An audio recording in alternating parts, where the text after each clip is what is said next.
Some say that asteroid 2024 YR4 will hit Earth in 2032, but will it? Some people say we should be concerned right now because we know it's coming our way, but is it? Some people say, well, for 100% sure, we know that it's coming, but are we really sure? So today, we're going to talk about how collecting data from an asteroid, having more data, is changing the probability of, for example, an impact of an asteroid, or when we do science, the reality is that the more we get data, the more we get more certain of a response to our question. But at the same time, the better the data we get, the more we realize that sometimes better data lead to different conclusions. So let's stay with me. Let's see if we can study that asteroid that we've been getting data for the last almost every day since December. So let's have a look at it together. Let's see the data we have at this time. If you look, this is the asteroid 2024 YR4. The information we have right now is that the Torino scale has not changed. It is still at 3. But here we have an impact probability at 2.4%. Now you're going to say this is the data from February 8th, which is when I'm recording this video. But what I realized is that this number here, this impact probability, has been changing almost every day for the last few weeks. So let's look at the data and see what it means. On this page from the European Space Agency, we see here that the Near Earth Objects Coordination Center is giving us information about that asteroid. So we have here our 2024 YR4. We have here so here they don't have a percentage of impact, but it says here there's a 1 out of 44 chance it's going to hit Earth. Now, we're going to look here at the movement, just so that you have an idea of what it is all about. So let's see if I can show that to you. If we look at this simulation, we can see that this asteroid came close to Earth. Now we're going to our orbit. Not changing. And here is the orbit of this asteroid 2024 YR4. So if I step back a little bit, the idea here is that we have a full orbit. Now there's a few things that is interesting. So first of all the data we get is from the documentation of how we have seen this asteroid from this point here to this point there, and we're using simulation to try to figure out the actual orbit of this asteroid. Now, until we have an exact number of where, or an exact path of this asteroid, there's no way for sure we can say. Now, keep in mind that this asteroid was discovered in December 2024, I think, so it's not very long ago. So that means that we have a lot more information that we need. So that means that if you go back to the list right here, the information that we have at this point, based on the idea that it's 1 out of 44 chance of hitting the planet, is based on very little information that is changing daily from observation. Now, what's interesting here is if you look at historical data, so I'm going to show it here. Can we see it on the screen? Perfect. So here, as I mentioned, we have on the 8th of February, which is today, 7th and the 6th, we have the probability that has not changed, in a probability of 1 out of 44 chance of hitting planet Earth. Now, if you go back here on the 5th, so before the 5th, the data was under 2%. So here, if I look at some of the idea here, on February 2nd, it was 1.4%, February 1st, 1.7%, and December 22nd was 1.3%. So as you see, the more data we get, the more precision we get. So let's see. So if we go down, so the information we got was at the end of, so last week, I think it was January 29th, people started to say, well, the chances are that it's going to be 1.3% chance. But that is a week and a half ago. If you go back with less data, we have here in mid-January about a chance of 1 in 1,000 chance. And then it was in early January, we had 1 in 650 chance. If we go back when it was discovered on here, December 27, 2024, we have 1 out of 1,621%. So as you can see, these numbers actually have changed almost daily.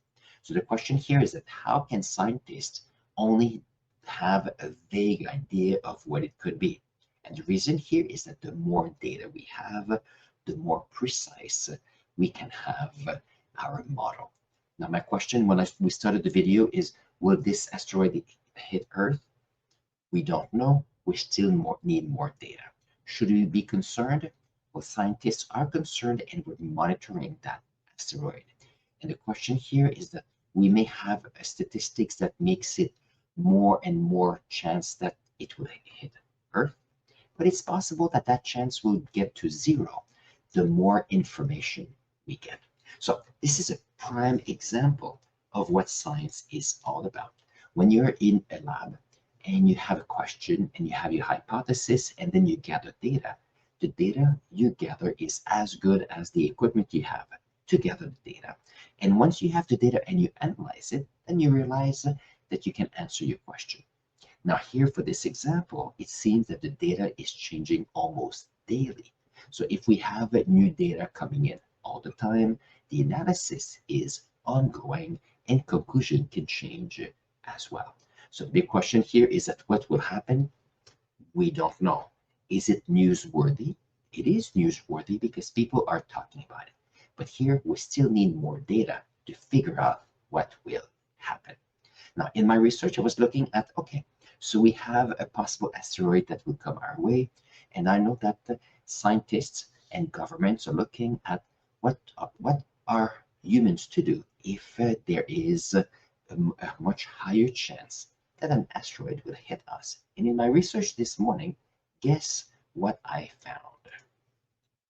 I found that there is coming up, so here it is in May, there is what we call the International Academy of Astronautics. So what it is, they are a group of scientists, research centers, and the main goal is to actually see, okay, if an asteroid is to come and hit Earth, what could we do as humans to change the trajectory of those asteroids or find a way to diminish the possibility of an impact or bring it to zero. So last week I talked about the DART project, which is if we hit an asteroid far enough, we might be able to change its trajectory and then bring down to zero the possibility of impact on the planet. But here it's interesting to see that we have a group of researchers, and here we have in South Africa, so in Stellenbosch, Cape Town, South Africa, there is a conference in May 2025. And I remember that in my science class, so what's interesting, let's see if I can, so in my science class, I always do a lab with respect to asteroid impact. And for me, it's part of an activity I do.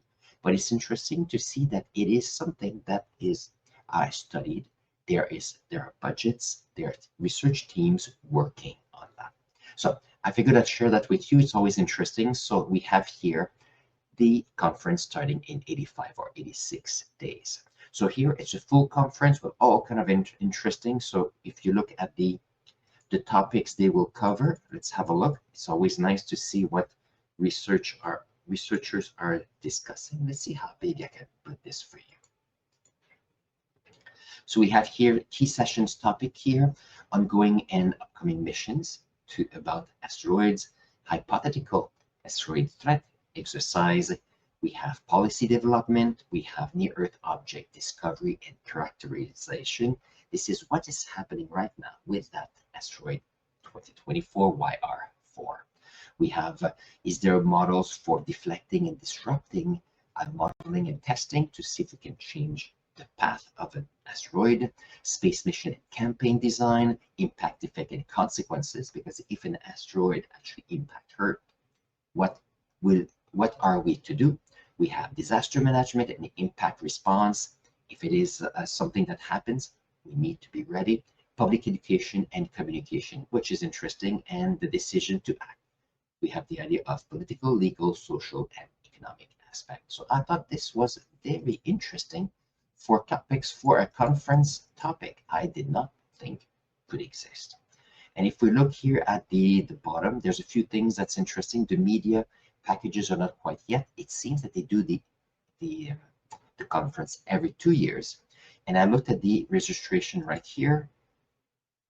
And if you look at the registration, something interesting, because I can't go to South Africa this May to teach. But when I looked at the options here, let's see, very nice, the conference. So it's $600 in person up until February 15th. I noticed that there are some deadlines here if you wanted to be the early bird, but there is what we have, a virtual active participation for €100. The question I have for you is, do you think I should attend virtually and see what I can learn in that conference? That's something that is for me to look into. Wow, on this video is about this asteroid I talked about on February 1st on this channel. And just to say that data is still coming in. Conclusions that scientists can give are not set in stone because we're still gathering data. So for students out there saying, okay, when we do a lab in a science lab, we know what the question is, we know the hypothesis, and we know exactly what we are going to do and what kind of data we're going to get to find the answer. So here we can see a prime example of how research makes it that we don't always have all the data to find a conclusion. Oh, and as I'm thinking of that, I don't know if you've had a chance to see the movie Hidden Figure or Hidden Figures. There you go. So that's the story of a Black woman that were part of a, like in the 60s, a computers department, and how they sent the first rocket into space and brought back the astronauts alive. That was quite amazing. And the reason why I say that is some of the scenes of the movie, that's what it was. We had Catherine Goebel, there you go, Catherine Goebel, who was making calculations for the trajectory of the rocket. However, information was changing so often that as she was coming to a conclusion, they were throwing out her report saying that data had changed. And then that's how she asked to be part of the meeting so she could actually get a much clearer, much faster conclusion based on ongoing and changing data. Anyway, if you haven't seen the movie, I've seen it probably 4 or 5 times, and it's a beautiful movie. Now that I've shared this information, if you found the information interesting, support me by subscribing to my channel. If you have any clarification questions, please put them in the comments below. I always look at your comments, and if you have in with your ideas, I bring new videos to this channel. On this, I'm going to put, let's see if I can change the screen. Very nice. I'm going to put here another video, the video I did last week with the Dark Project. See you there.